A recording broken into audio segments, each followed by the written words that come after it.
Mr. Friedman, thank you for this interview for the Romanian public television. I saw the conference that you held in front of the students at the National University of Political Studies and Administration. How did you perceive the questions asked by young people that attended the conference? Well, I was impressed by how many there were and how good they were. I mean, these clearly are students who care about the world but actually understand it. They ask the right questions. I was very impressed.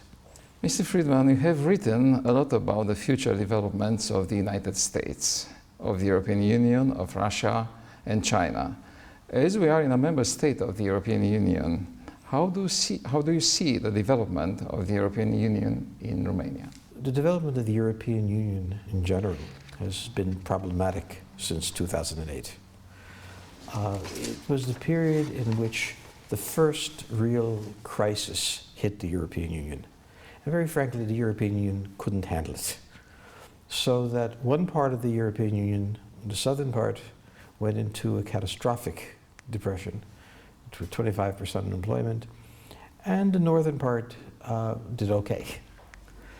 You can't have a single entity. We don't know what the EU is. Is this a country? Is this a treaty?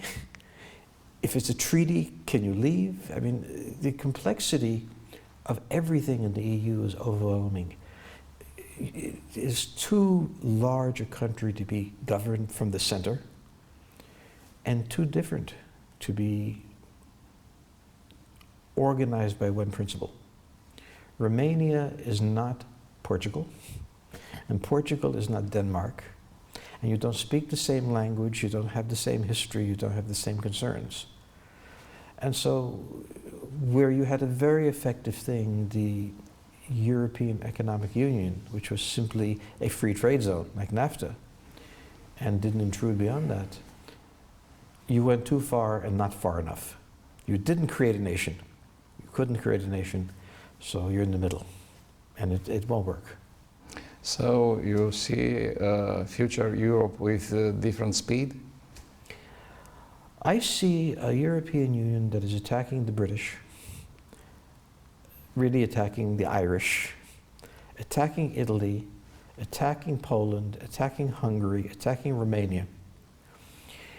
This is as if Washington were constantly attacking certain states. It can't work that way. So when I look at it, I look at what it was in 1992, what it became in 2000, and I see what it is now. And it's utterly different than what went before. And so the issue is how can an organization exist that is constantly attacking its member states?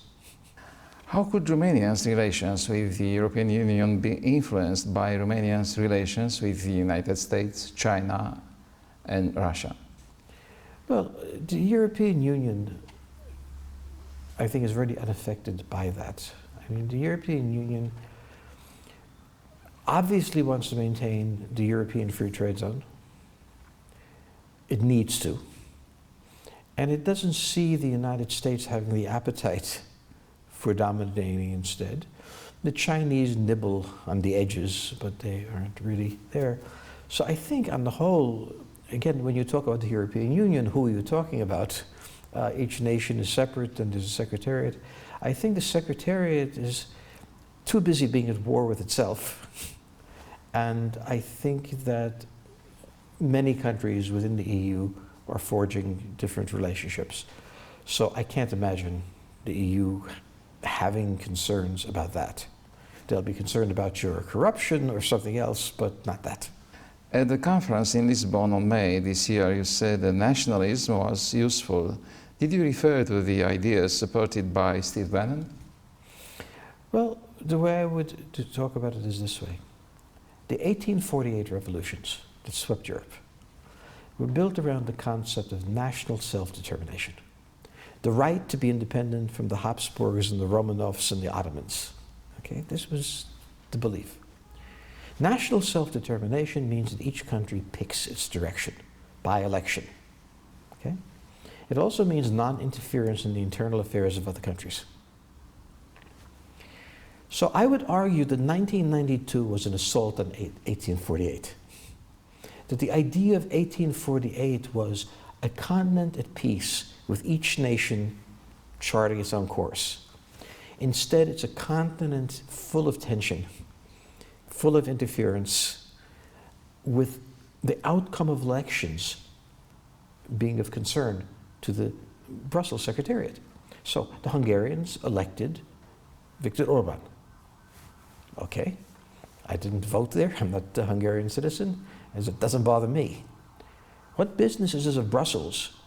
Not that Orban is who he is, but that he was selected by the Hungarian people.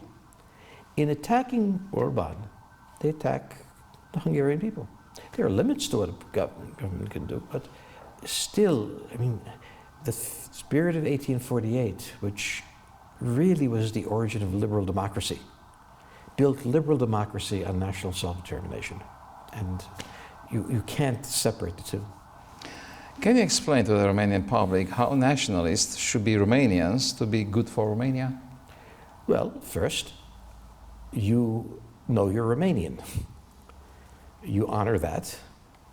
You are prepared to sacrifice for that, but hopefully you don't have to. You live in a nation where the government you select is selected by you, and if you lose the election, you respect that outcome and try again.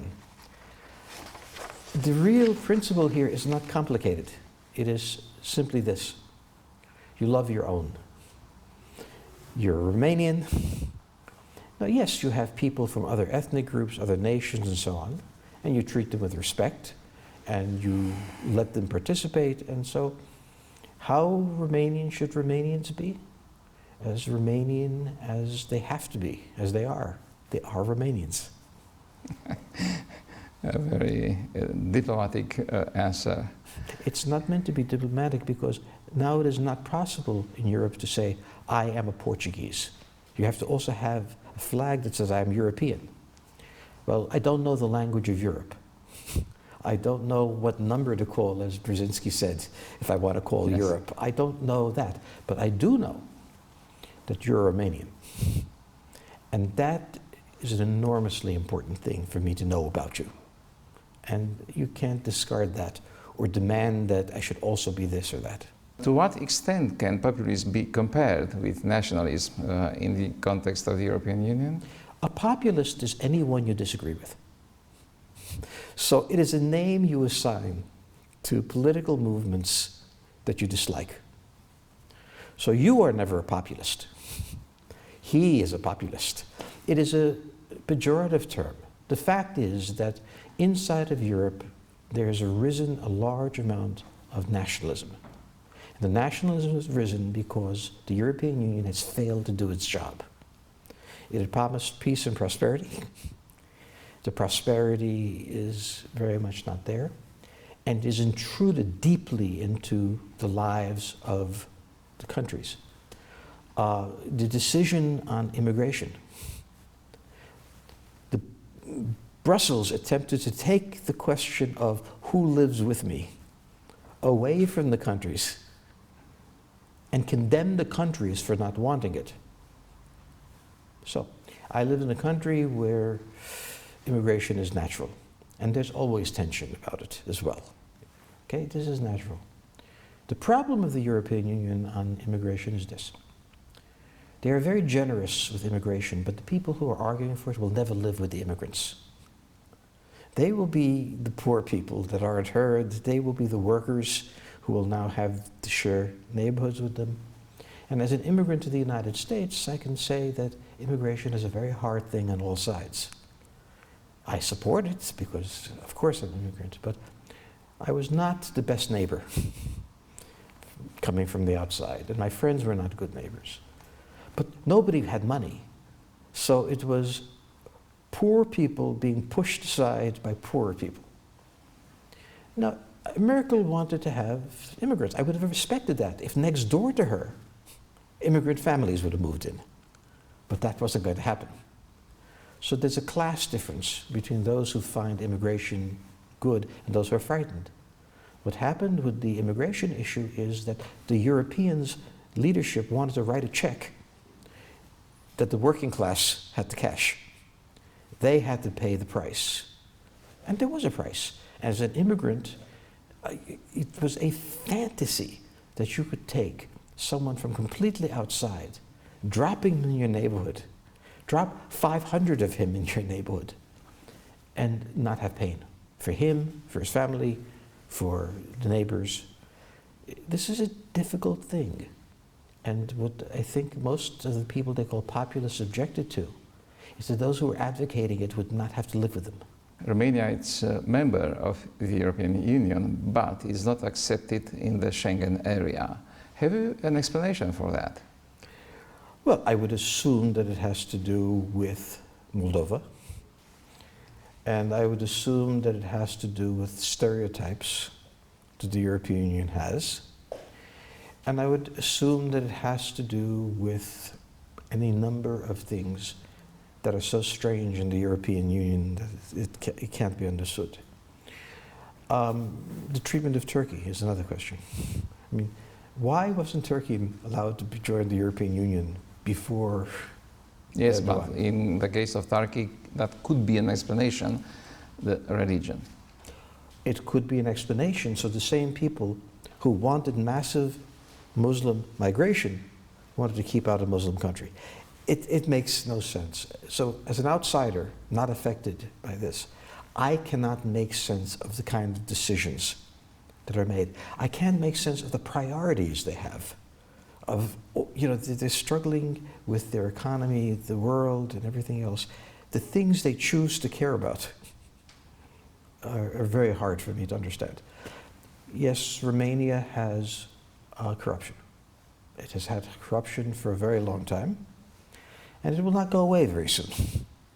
Nevertheless, Romania has to make its life. And the tragedy of it is, this is what the EU decides to make an issue. A problem that simply can't be solved that fast. But it keeps them from having to deal with real problems they could solve. About corruption, I found a very interesting thing. Samuel Huntington wrote, among others, the book Political Order in Changing Societies. On the 5th page, Romanian version, he wrote, "Corruption is a factor of progress." Do you think the same thing? Yes, very, very much. I regard it as a mode of efficiency. In inefficient organizations where basic services are unattainable, it is necessary for the citizen to access the system. The system is much too complex to access, so there are brokers, parliamentarians or what have you, who make it possible. I grew up in New York City, in the Bronx, where there was a man who was the boss of the Bronx. If you couldn't get on Social Security and you couldn't figure out how to do it, you went to this man. And he didn't ask for money from you. It was free. Your vote, yes, your vote you give. All right, he had all the votes. From that he could make money and other things and everything else. But no one thought it was a terrible thing, because when you cut these things off, the government becomes faceless and unanswerable. It is not the ideal solution. It is not the solution I would want at home. But there's a reason that corruption is so commonplace in the world. It serves a useful function. And the EU's solution is to be shocked. Well, don't only be shocked about Romania, because there are many forms of corruption, and I've been to Europe many times. A personal question. You were born in Budapest. Has it influenced your geopolitical vision and the analysis that you publish? Well, it sort of shaped my life, because I went to a country that was involved in the Cold War. I grew up in that Cold War, I developed in that Cold War, and I could speak Hungarian. So there are people who said, my God, he can speak Hungarian, let's get him on this thing here. It's a hard language. It's a hard language, and I came there so young, 6 months old, that it was not a problem. So, yeah, it shaped my life, but I think my life would have been the same way. A whole generation of Americans built their lives around the Cold War, around Germany, about Italy. I mean, this whole several generations, for 50 years almost, stood guard at Europe's borders with the Russians. And one of the things that bothers me so much about the Europeans is they forget it. They say Americans have no patience, that they were cowboys. We stood at the border, generation after generation. We didn't fire a shot, and we didn't leave. And yeah, that was my life, but it would have been life even without Budapest. It just focused me somewhere. Europe wants to create its own army. From this perspective, in this moment, is Europe unsure of the need to have an army? Well, it's obviously unsure because it doesn't have an army. We'd be delighted, I think, the United States would be delighted that there'd be a European army. We don't want to be responsible for Europe's problems.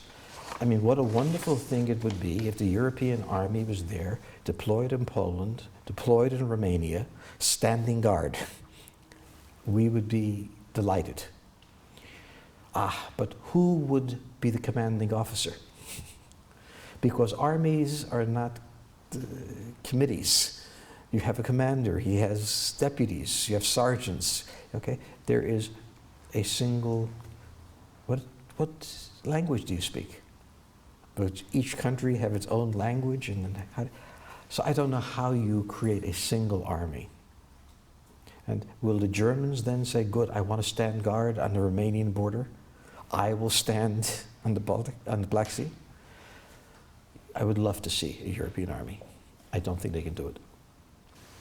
Do you believe that certain misunderstandings between the member states of the European Union will also affect NATO? I refer to the misunderstandings between Brussels and Poland, Brussels and Hungary, for instance. Yeah, I think, look, EU is the European organization. NATO is the European organization with Canada and the United States. Okay? Certainly, you know, there's tensions within the EU, and within this EU have conditioned German feelings toward Poland, German feelings toward Hungary or Romania. But I mean, there are so many other feelings that are had. The negative feeling toward Italy now, the negative feeling toward Greece. So the problem is that the largest economy in Europe is run by a government hostile to many of the other members. And then they're surprised that some of the members want to leave. NATO itself isn't what it used to be. At the beginning of his term, President Trump declared that NATO was an obsolete alliance. How can NATO modernize itself? Europe has abandoned NATO. You know, the Europeans always say the Americans abandoned NATO. No, the Europeans abandoned it because the price for being in NATO was the military.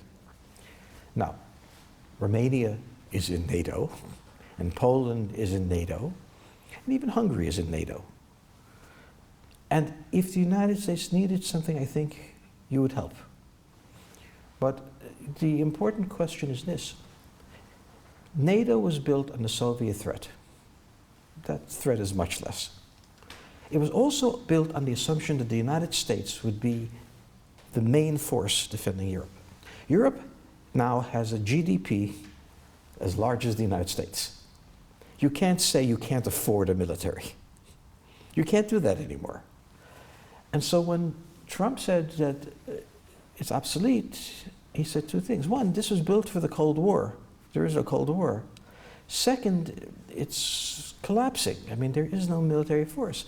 And the problem with the Europeans is they think if there's a committee meeting, there's an alliance.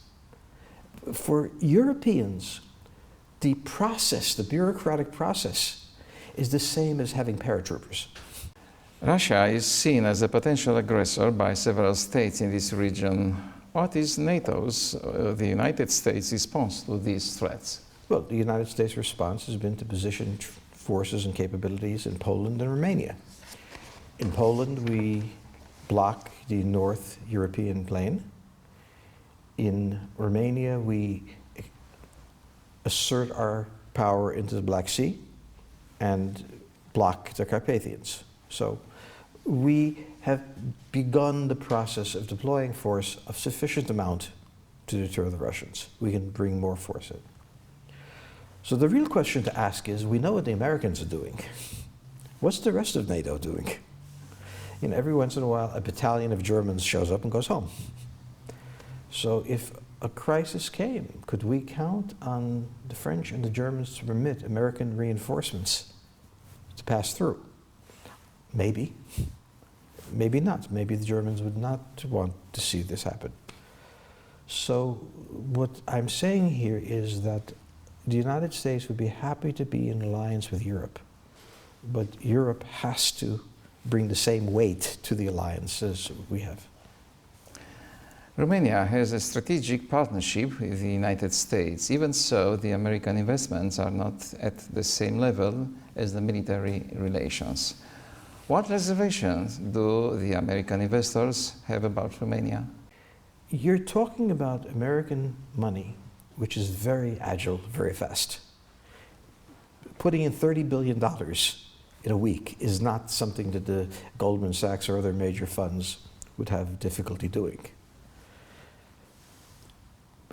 Romania has not configured itself to accept rapid investment. Instead, you've allowed companies like Oracle, which is a very good company, to build a factory and take all the people who could possibly build their own companies and bring them in. Well, this was useful. But the thing we would want in the United States to buy is Romanian brains. And we want to organize them into small startups. And when you're talking $30 billion, let's say, it's a big deal. The delay of a month costs a fortune, because you're not using that money. So the American companies are under heavy pressure to close deals fast. The Romanians are not under that same pressure, they think. And so this is the primary reason that there hasn't been more investment. The regulations are hard to understand. Even the Romanians can't explain them clearly. And nobody wants to spend the time. So you have a lot of people coming to look, and they leave. Let's change the topic. How will Brexit influence American policy towards the European Union? Because next year, with or without agreement, Brexit will become effective. Our relationship with the European Union remains the same. We have no national interest in this. We have a very special relationship with Britain. We have fought together in war after war after war. We have the same relationship we call the Five Eyes. We have it with the Canadians, with the Australians, New Zealand, and the UK. I don't want to exaggerate, but I think if Britain wants a free trade agreement with the United States, it would take a month. You know, it would be easy to do this with Britain.